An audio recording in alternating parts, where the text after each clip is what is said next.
মাদ্রাসা শিক্ষক মাসে বেতন পান ৩৩০০ টাকা, অর্থাৎ একজন প্রধান শিক্ষকের বেতন ৩৩০০ টাকা। ইবতেদায়ী মাদ্রাসার শিক্ষকরা দীর্ঘ ১৫ দিন যাবৎ জাতীয় প্রেস ক্লাবের সামনে আন্দোলন করছে এমপিও ভুক্তির দাবিতে, কিন্তু সরকার থেকে আসছে না কোনো গ্রিন সিগন্যাল। এখানে ২১ তারিখ থেকে ১৫ দিন এই প্রেস ক্লাবে অবস্থানরত আছি। আমরা ঈদের দিন ঈদুল আজহা, আপনারা জানেন যে মুসলমানদের দুইটি ধর্মীয় উৎসব, সবথেকে বড় ধর্মীয় উৎসব হলো ঈদুল আজহা। কিন্তু আমরা ঈদুল আজহার দিনও এই প্রেস ক্লাবের সামনে অবস্থানরত আছি। ভাই, আপনাদেরকে বললে শোনেন, আমাদেরকে বর্তমান সরকার ৩৫০০ টাকা প্রধান শিক্ষক, ৩৩০০ টাকা সহকারী শিক্ষককে বেতন দেয়।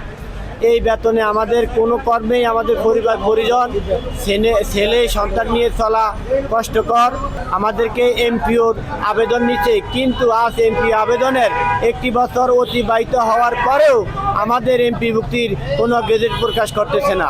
বাচ্চাদেরকে আরবি, বাংলা, ইংরেজি, আরবি সকল বিষয়ে আমরা শিক্ষা দান করছি, অথচ আমরা আমাদের ন্যায্য অধিকার পাই না। আমরা চাই সরকারের কাছে আমাদের আবেদন যে আমাদের 25-এর নীতিমালা অনুযায়ী আমরা গেজেট চাই, এবং আমাদেরকে বারবার সরকার দেওয়ার কথা বলে হয়রানি করে, তালিকা চেয়ে বারবার তালিকা চেয়ে আমাদেরকে হয়রানি পেরেশানি করে। আমরা অর্থ ব্যয় করে উপজেলা থেকে শুরু করে জেলা, ঢাকা পর্যন্ত আমরা সমস্ত কাগজপাতি তথ্য আমরা দিয়ে যাচ্ছি। প্রতিবারে আমাদের সাথে ধোঁকা চলছে।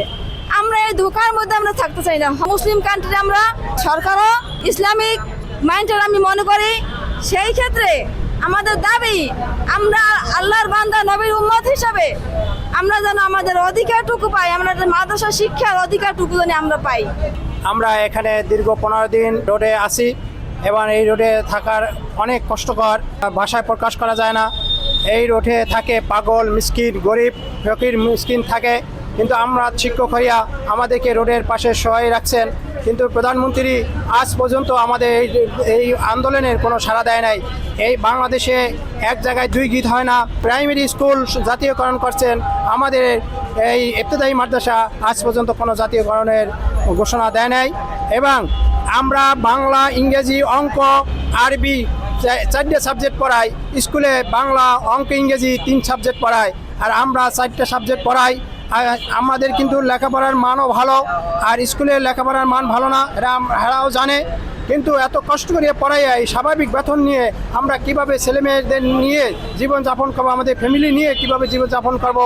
এবারে আমাদের ছেলেমেয়েরাও তো লেখাপড়া করায়, তাদের প্রাইভেটের খরচ দিতে হয়, এবং কলেজে ভার্সিটিতে টাকা পয়সা দিতে হয়, ওখানে থাইকে লেখাপড়া করাইতে হয়, এই খরচ দিতে হয়। এই খরচ আমরা কোথা থেকে পাবো? সরকার এই জিনিসটা কি যেন জানে না, আমি জানি না, আমার নলেজে এই কথাটা খাটে না। কেন তারা আমাদের দিকে গুরুত্ব দেয় না? আর আমরা এই 15 দিন তোমার কি কষ্ট করে থাকতেছি, গরমের মধ্যে পাখা নাই, ফ্যান নাই, বাতাস নাই, খাওয়া নাই, গোসল নাই, কীভাবে কষ্ট করতেছি। এই বাংলাদেশের মুসলমান যে এই তো বড় কষ্ট করে, এই সরকার কোনো গুরুত্ব দেয় না।